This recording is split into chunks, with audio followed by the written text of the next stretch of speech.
রাসূলুল্লাহ সাল্লাল্লাহু আলাইহি সাল্লাম যেই কারণে যেই ইবাদত করেছেন আমাদেরকে ওই কারণে ওই ইবাদতই করতে হবে।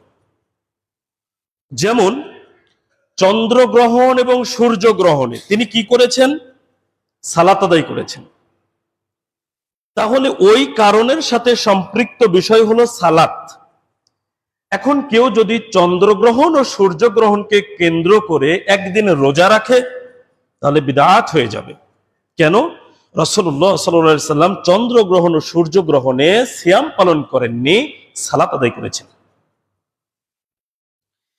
আশুরার সিয়াম, আশুরায়ে মুহররম কিছুদিন আগে চলে গেছে।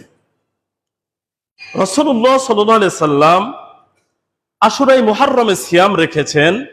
মুসা আলাইহিস সালাতু ওয়াস সালামকে আল্লাহ সুবহানাহু ওয়া তাআলা ফেরাউনের যে কবল থেকে মুক্তি দিয়েছিলেন তার শুকরিয়া স্বরূপ আমাদেরকে ওই নিয়াতেই রাখতে হবে। যদি শাহাদাতে হুসাইন অথবা অন্য কোন নিয়াতে এই সিয়ামটা আমরা পালন করি তাহলে বিদআত হবে। তো নিয়াতটা পরিবর্তন হয়ে গেছে।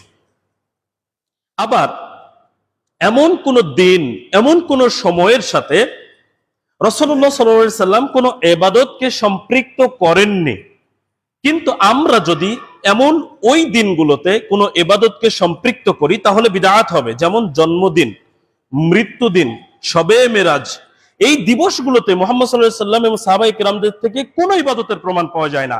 আমরা যদি করি তাহলে সেটা বিদআত।